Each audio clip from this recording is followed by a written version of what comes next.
Okay, so let us begin this great Tuesday night evening discussion about the goodness and the kindness of humanity.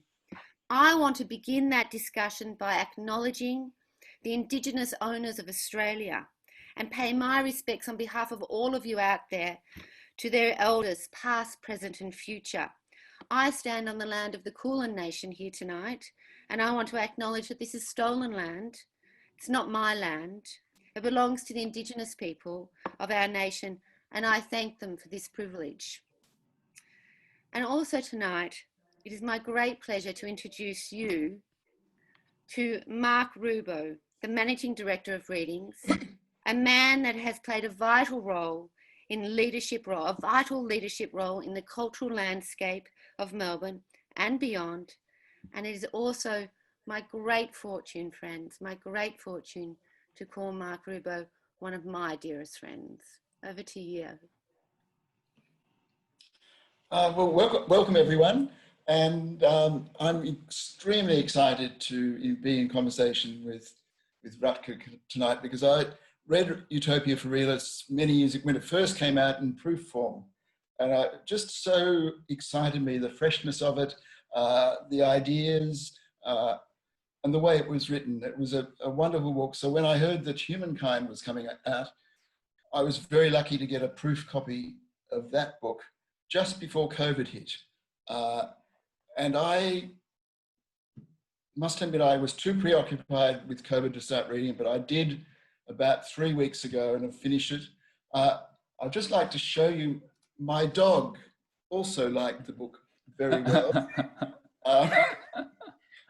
That just shows you the amazing appeal of this book. But anyway, welcome, Rutger.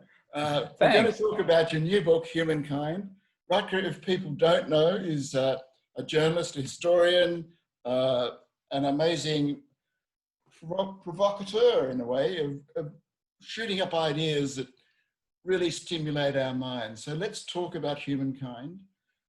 It's quite a radical idea, isn't it? Most of us looking at the world today and looking at sort of what's happening in America and other places would think that we're a pretty miserable lot. But you don't agree, do you? I don't agree now. I mean, people may think that, oh, this guy's written this nice, warm book about the power of kindness. But it's actually quite a dangerous idea. It's quite a subversive idea.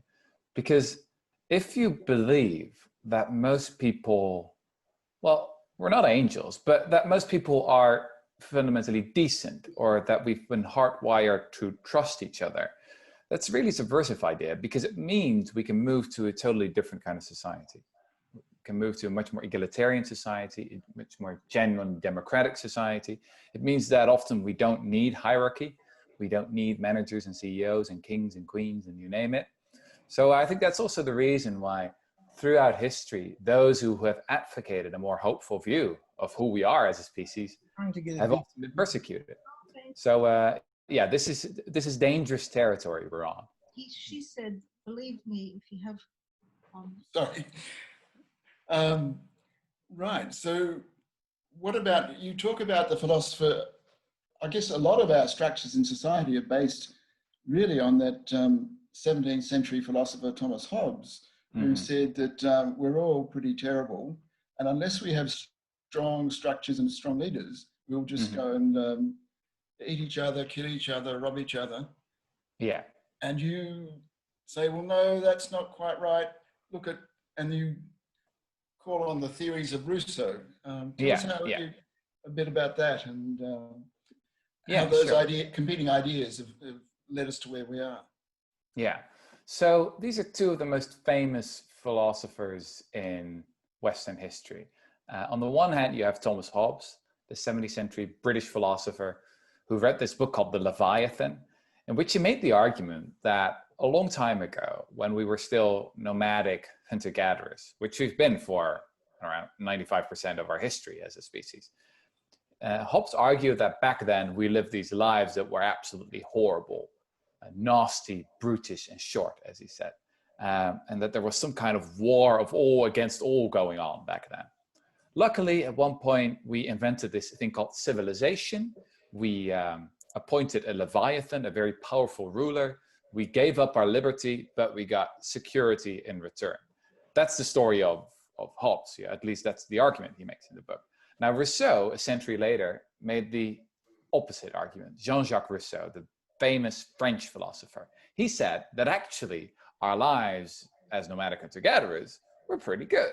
You know, relatively relaxed lifestyle, pretty healthy, short working weeks. And back then we were still like these, as they later were called, noble savages. But then civilization came, and that was the big disaster. We invented private property, then we needed rulers, we needed kings, we started engaging in wars, we got all these diseases. I mean, civilization is basically a curse. It's a disease. We should never have done that. So yeah, often Hobbes and Rousseau are placed in opposition to each other. And then often Hobbes is described as the realist. He's seen as the father of realism in political philosophy. And Rousseau is described as the revolutionary romantic. You know, interesting French philosopher, but obviously a bit sentimental and romantic. Now, in my book, what I try to show is that actually, if you look at the latest evidence from anthropology and archaeology and history, it's that Rousseau was the real realist. I don't go with him all the way, but you know, for 80–90%, actually Rousseau was right. And that indeed, for the vast majority of our history as nomadic hunter-gatherers, our lives were pretty good. And that for the vast majority of civilization was a disaster. So in your book, you spend a lot of time, done a lot of research and looking at different theories that support Hobbes, the brutish, terrible man, versus the Rousseauian theory. So you go through a whole lot of things and you debunk them one by one. Can you tell us how we start? I remember as a kid, every high school student read Lord of the Flies, and this was to the show, and this proved almost that really we are terrible people, but if we're left to our own devices, we'll just kill each other and be incredibly mean. Yeah. So what do you say to that? Yeah, I mean, I remember reading it when I was 16 or 17 years old. Lord of the Flies, the famous novel written by William Golding. You know, it sold millions and millions of copies in the 20th century, and millions of kids around the globe were basically forced to read it when they were in school, and still today, actually.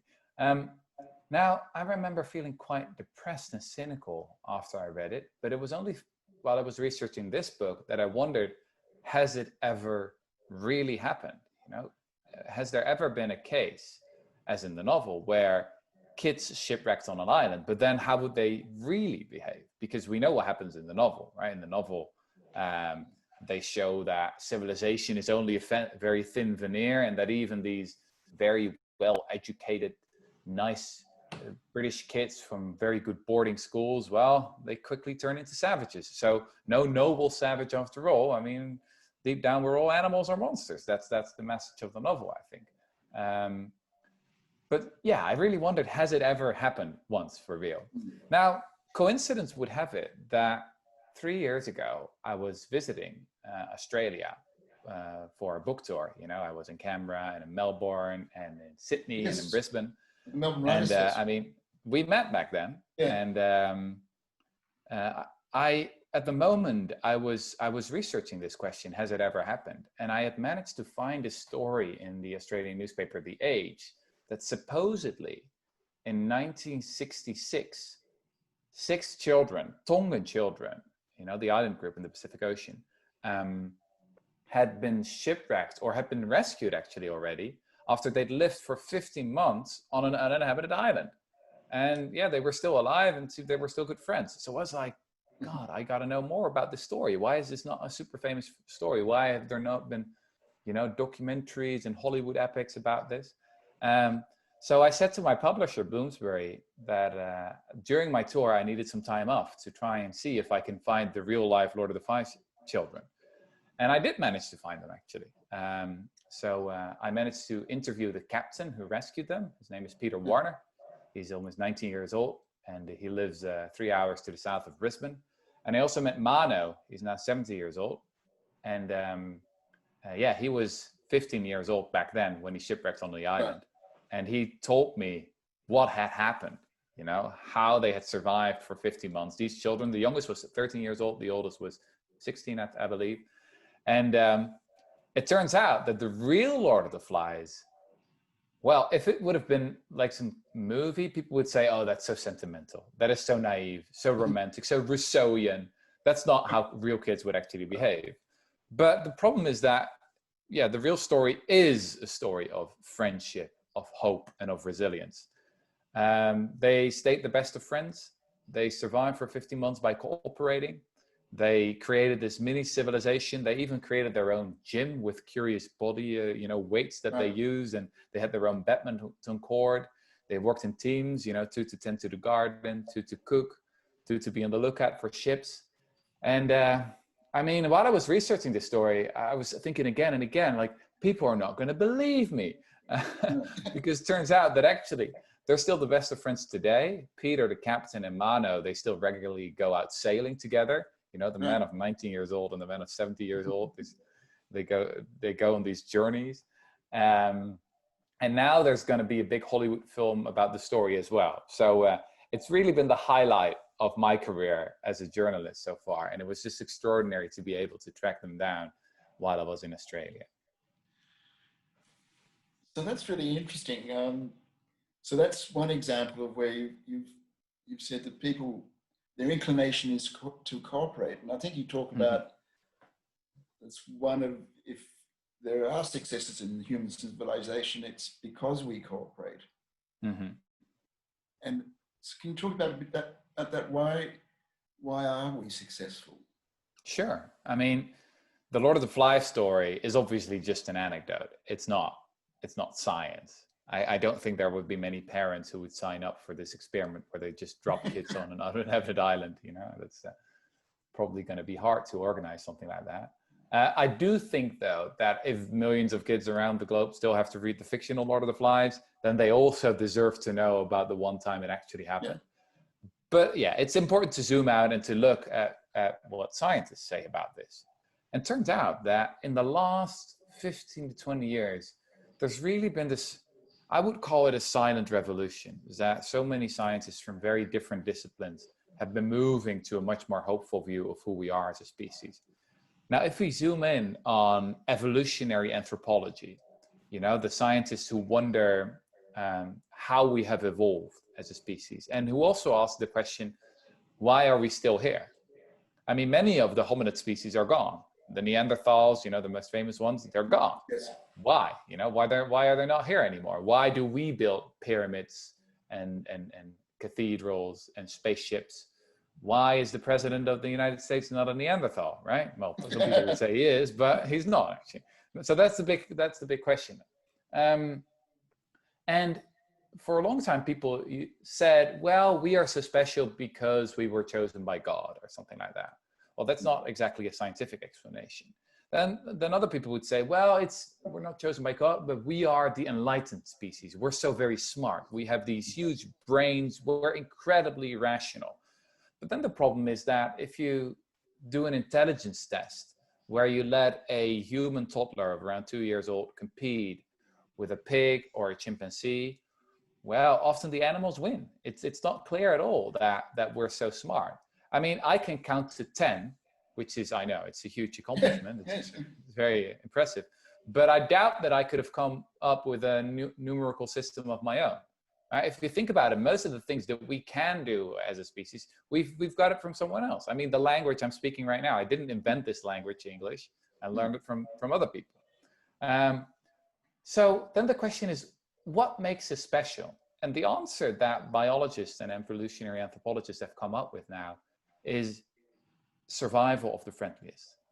They make the argument that actually for millennia, when we were still nomadic hunter-gatherers, we've evolved to be friendly. And it was the friendliest among us who had the most kids and so had the biggest chance of passing on their genes to the next generation. Now, why did it happen like this? If you think about it, living in the Ice Age, in a small group of hunter-gatherers, that was a very tough environment. How were you going to survive? Well, not with a lot of possessions, not by being arrogant or narcissistic or something like that. No, you needed friends. So the more friends you had, the more people you could rely on if times were really tough. And that basically increased your chance of surviving. So hence the term survival of the friendliest. And we can really see this in our own bodies still today, that we have been shaped for friendliness. For example, we're one of the very few species in the whole animal kingdom that have the ability to blush, which I thought that was very fascinating, is that we just involuntarily give away our feelings to other people. And there's no other primate, there's no other mammal, that does this as well. And the other thing that makes us very special are our eyes. So if you look in the mirror and then you see that actually human beings have white around their eyes, right? You can see you can see the direction of my gaze. Now, if you go to the zoo and you look at chimpanzees or bonobos or orangutans, you'll find that it's actually really hard to see what they're looking at because they've got dark or brownish, blackish around their eyes. And they've got the hidden gazes. They're a bit like poker players wearing shades, which is obviously hard if you want to trust someone else, right? I mean, poker players wear shades for a reason. They don't want other people to look into their, to read their mind. But we as human beings, we've been designed by evolution to basically give away our gazes, which helps to trust each other. So this is indeed the new argument that scientists are making, that we have been designed by evolution, or shaped by evolution, I should say, to trust each other. And that this is exactly our superpower. We're not chosen by God. We're not very smart. We're not very strong, but we have this extraordinary capacity for cooperation. And that is our secret superpower. That's all very interesting, but there have been a number of psychological studies that show that people aren't, as you say, the Pilgrim study where he got people to shock other people and told them that it was going to be a lethal shock, but they had to do it for the good of the experiment. They actually did that thing. They delivered lethal shocks. So how do you explain that kind of thing? Well, this is obviously the question that I have to come back to again and again and again in my book. If it's really true that people have evolved to be friendly and that we are so good at cooperating, then why do we so often do these horrible, nasty things? I've never heard of a penguin that commits genocide or wants to lock up another group of penguins and exterminate them all, right? These are singularly human crimes. So, I mean, it's one of the ironies of writing a book about humankind is that you have to go on for hundreds of pages about the dark chapters in our history. Now, the standard theory, the standard Western theory is, as I mentioned earlier, a sort of veneer theory. The notion that this is just who we are as a species. We are just sadists, monsters. We are evil. And yeah, that's just what we show in times of crisis or when there's a war. It's just the animal that comes out in each and every one of us. I disagree with that. I think that the evidence for that is very thin. So, for example, one of the most famous psychological studies here is the Stanford Prison Experiment. People will have heard of this, where Philip Zimbardo, the famous psychologist, had this group of students, 12 students. He made them into guards and 12 into prisoners. And at the beginning of the 70s, he put them in a fake prison in the basement of Stanford University. The standard story says that these students, the guards, very quickly started to behave in a very nasty and sadistic way. And that the experiment had to be canceled after a couple of days because it was just getting completely out of hand. Another example of, Lord of the Flies-like behavior. This is just who we are. That happens very quickly. In the book, I show that actually the Stanford Prison Experiment is, well, I think we can describe it as a hoax. The psychologists specifically instructed the students, the guards, to behave as sadistic as possible. Then many of those guards said they didn't want to do it. Then he said, well, you need to do this because I need these results for the study. And then we could go to the press and say, look, prisons are horrible environments. We got to reform the whole thing. So he basically convinced them that it was for the good of humanity that they would, play along with this little theater. Now, I think this also sort of gives us a beginning of an answer why people often do the most horrible things. if you think about it, very often we do terrible things in the name of friendship and in the name of loyalty and in the name of comradeship, because we think that our group is threatened and that we, I don't know, somehow need to do something against that. And this is, I think, a really dark truth about our species, is that often we have to distrust our own tendency to do all kinds of things in the name of friendship, because actually often being a little bit unfriendly or being able to detach yourself from your own group and look at things from a more neutral perspective is actually the right thing to do. So that's the sort of very paradoxical view of human nature I arrive at the end of the book. So would you say that racism is a form of this belonging to a group? Yeah, absolutely. Racism is our capacity for racism is deeply embedded in human nature. So you can really see this with studies that have been done with babies or toddlers. What you'll find is that babies as young as 3 to 6 months old already can make the distinction between good and evil. When you show them a little video where there's a helper and someone who's not being very friendly, they have this preference for the helper. So they can say they know they can make the distinction, and they also have the preference for the good. But then if you introduce the in-group, out-group dynamic, so you give a toddler of, say, around a year old, you give them like 2 varieties of food to look at, I don't know, some kind of crackers or sweets or whatever. And then the toddler says, yeah, that's my favorite. Then you introduce this video again, and then the good person who's helping is actually has a different food preference to the person who's not helping and who's being a little bit nasty. And suddenly the toddlers have the preference for the nasty person. So this group identity that had just been established overrides then our preference for the good behavior. And it's just fascinating that you can already see this in-group, out-group dynamic already when people are so young. So yeah, it must be very deeply embedded in our nature. Another thing you do, and I guess it's along the same lines, is you do quite a lot of research into contemporary war, the Second World War and the First World War. Quite an interesting statistic. I think you said that during the Second World War, only a very small number of soldiers ever fired their weapons at people. Mm-hmm. Can you tell us a bit about that? Sure. Well, we've been brainwashed a little bit by Hollywood and series like Game of Thrones, where you see all this horrible, savage violence being done by people as if they're doing the laundry, you know, as if it's somehow that it's relatively easy for us to shove a sword down someone else. Psychological research has shown again and again that actually people find it quite hard to be violent. We're certainly capable of it, but it's difficult. So if you compare it to eating food, I mean, food is easy. I mean, we all love food, and there's a simple reason for that. If we don't eat, then we'll die.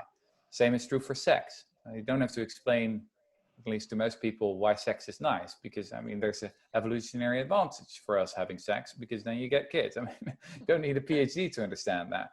But with violence, it's different. It's different. If you look at the history of warfare, and for example, if you look at soldiers who have been drafted to go to war, then what you see is that they often find it very hard to actually fire their guns. Indeed, during the Second World War, it was discovered that only around 15 to 25%, this is a rough estimate, of Allied soldiers were actually capable of firing at the enemy. Most of them remembered an urgent appointment elsewhere when they had to do it. And this was later confirmed by research from other wars. But then if soldiers do actually manage to fire their gun, and later armies also became better at conditioning and brainwashing soldiers so that they would actually start fighting and killing the enemy, then they often come back with PTSD. They've been traumatized. You really see this after the war in Vietnam, is that so many soldiers who killed an enemy combatant that they had developed PTSD. Now, that suggests to me that even though we're capable of being very horrible to one another and committing acts of violence, it's maybe not what we're born to do. I mean, there's no clear psychological advantage, because otherwise why we become traumatized. And this also explains why distance plays such an important role in the history of warfare. We know that after the Battle of Waterloo or the Battle of the Somme in the First World War, only a very tiny percentage of all the wounds were from bayonets, because most soldiers just can't do it. They can't shove a bayonet down someone. It's just psychologically, it's too hard to do. Almost all the casualties were from artillery, because that's much easier. You just push a button and you kill a lot of people far away. That is something we're capable of. Now, I don't mean to, this is not necessarily comfortable, right? Because, I mean, we still know what kind of horrible things we are capable of. Yes. And it's clear that we are capable of increasing the distance, not only the physical distance, but also the psychological distance with other people, which is what we call dehumanizing the enemy. But there's some hope in here as well, because it suggests to me that we're not born to be violent. And actually, if we hurt someone else, we hurt ourselves as well. If we kill someone else, we kill something inside ourselves as well. Does that go for, I was talking to a friend today about your book, and was saying, what's the reason, you know, if everything's we're so nice to each other, why are you getting the rise of these, say, authoritarian rulers, the rise of these huge corporations which seem to be outside of the law, that don't pay taxes, that, you know, Google started off, you know, their motto was do no evil, and now they're just pervasive, they avoid tax, they spread terrible propaganda. Where's the hope in that? Well, then we have to talk about one of the other really important findings that we have so much evidence for from psychology, which is that even though most people are pretty decent, power corrupts. Power is this incredibly dangerous, addictive drug. And actually, nomadic hunter-gatherers already knew this. We know from anthropology and you know, a lot of ethnographic field reports is that nomadic hunter-gatherer tribes, they are quite egalitarian, and they're very wary of those who end up in leadership positions, because they know that power, you know, tends to go to your head. So humbleness is a very important thing in this kind of society. Imagine you're a great hunter and you've just, you know, had the catch of the year. You know, you killed a deer or I don't know, a gazelle. You come back to the camp and like, wow, this is amazing. Well, what you do is you say nothing, actually. You just sit at the fire and you stay quiet. And someone comes up to you and says, well, did you catch anything today? And then you're like, no, not really, actually. It was very disappointing. And then that person would know tonight is going to be a feast. You know, this is terrific. So this humbleness is so important. Shame plays such an important role in our societies. I mean, there are dark sides to shame. Think about the shame of poverty. But to live in a society with no shame at all, that is hell. And you can see what happens if people don't have the capacity to feel shame anymore, if they don't blush anymore. I mean, think about it. When was the last time you saw your prime minister blush, or your political leader? Or when was the last time you saw Bolsonaro or Boris Johnson or Donald Trump blush? Well, they become orange maybe, but that's not blushing. So, that is a really indictment of our modern society, is that often it's not survival of the friendliest anymore, but it's survival of the shameless. And I think we can really learn from other more egalitarian societies here, where this humbleness is still much more important. I'm not sure, I'm actually interested to hear how that is in Australia, but if you look at more egalitarian countries that I'm familiar with, so for Scandinavia, but it's also true for the Netherlands, you really have this strong culture where success is almost considered a crime, right? Which is, I think, a very healthy attitude to success. Like, don't think too much of yourself. You're not special. Don't get it into your head that you're better than us. That is something that you see in these egalitarian cultures. And I think it's very, very important. Yeah, well, in Australia, we have what we call the tall poppy syndrome. So if someone gets too big for their boots, we sort of cut them down. But kill the beast, which is, I think, an excellent, healthy attitude. Sometimes it's a bit uncomfortable if you're the one being targeted. I can tell from experience. But I think it's a very healthy mechanism. But once again, going back to that, Australians always thought they were the country of the fair go, and everyone got a chance, and we did help each other. But now things, as you pointed out in Utopia for Realists, that the distribution of wealth is becoming much more skewed. People who are rich become richer and richer, and the bottom portion of the population become poorer and poorer. So how do we get around, how does, I think you used the phrase, you called the friendly human being the homo puppy. How does the homo puppy triumph over the Trumps? Well, let's first recognize that evil is stronger than good. It simply is. It makes a stronger impression on us. It's more powerful. We see this in many different domains. So for me as a writer or a journalist, you give me 100 compliments and I'm like, well, that's nice. Then you give me one nasty piece of criticism, and that's what keeps me up at night. So how can good win? It can only win with an overwhelming force, a huge majority. This is true for protest movement, like the one we're seeing with the Black Lives Matter protest movement, for example. How do they win? Well, because you just have a huge, massive, peaceful protest movement.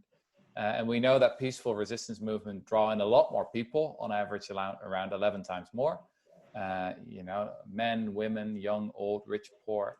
And that's how it works.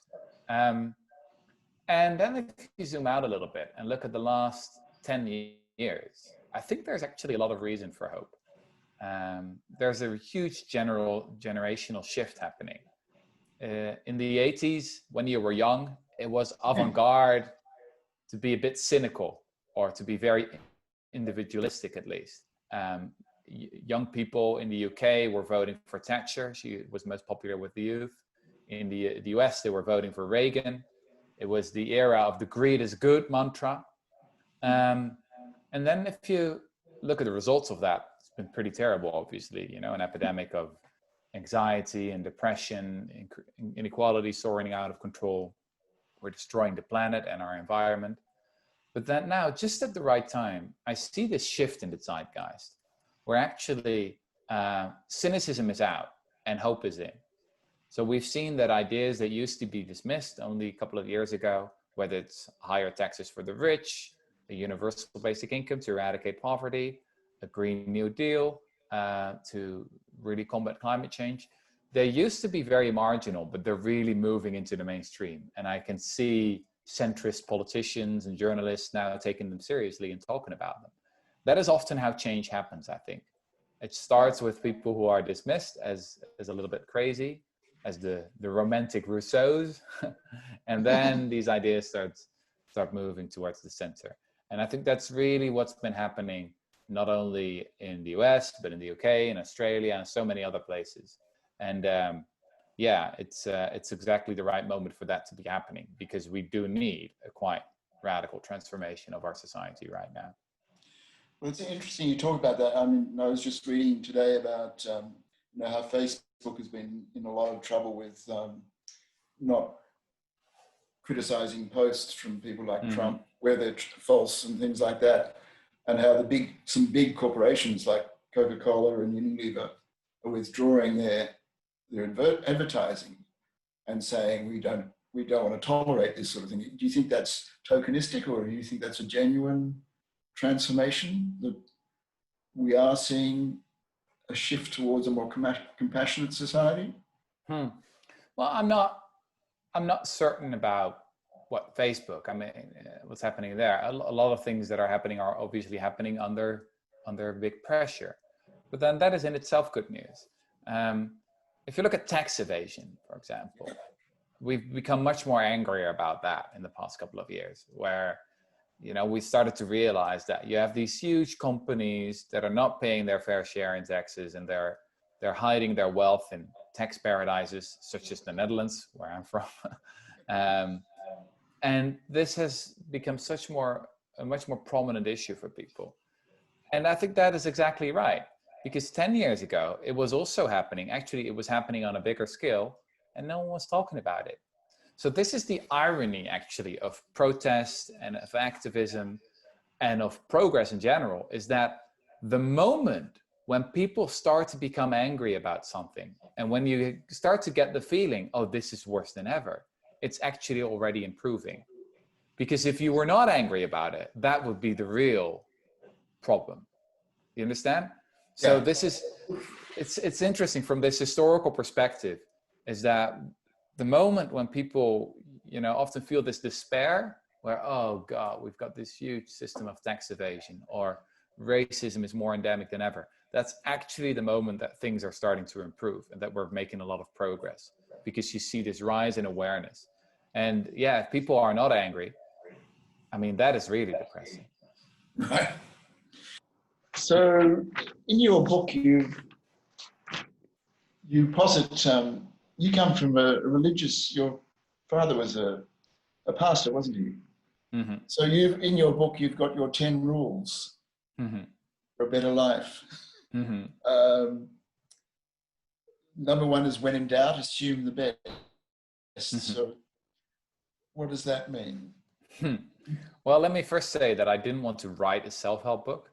There are a lot of self-help books out there, and I don't think they really help because I think real significant change doesn't start with you as an individual, but it starts with all of us as a collective, as a society.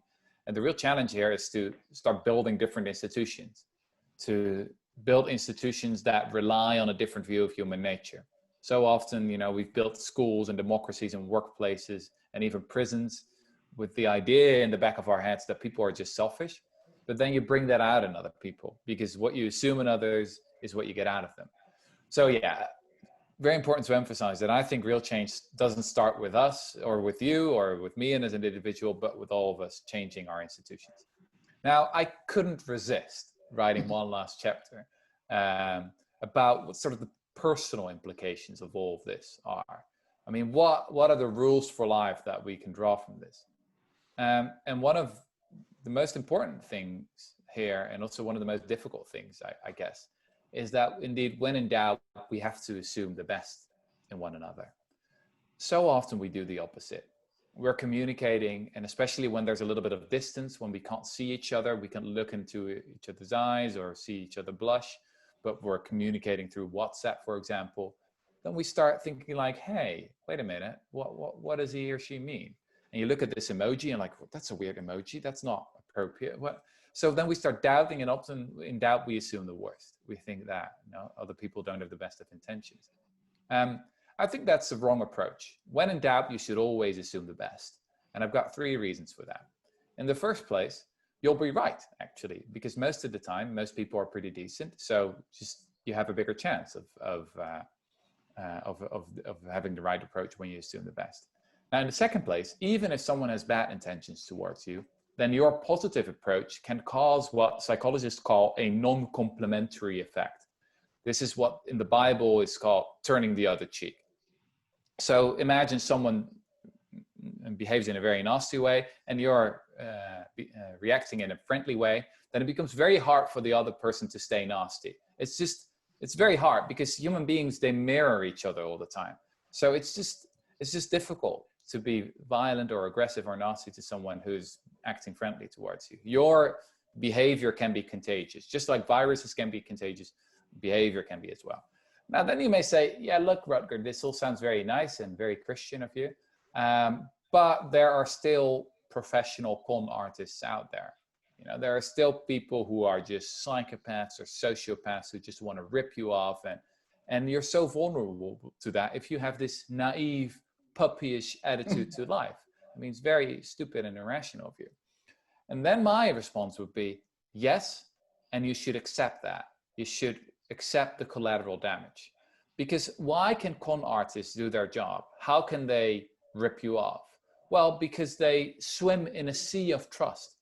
Because human beings trust each other all the time. Psychologists call this truth default bias. This is our general inclination. And that's actually what makes us so successful as a species. Just imagine that If you want to make a contract out of everything, say you're sitting at the table and someone says, pass me the salt. And you're like, yes, okay, let me draw up a contract and let me consult my lawyer. You know, that's going to be hugely inefficient. So actually believing each other, trusting each other is extraordinarily helpful. And that also means that a couple of times in your life, you need to be ripped off. You need to be the victim of a professional con artist.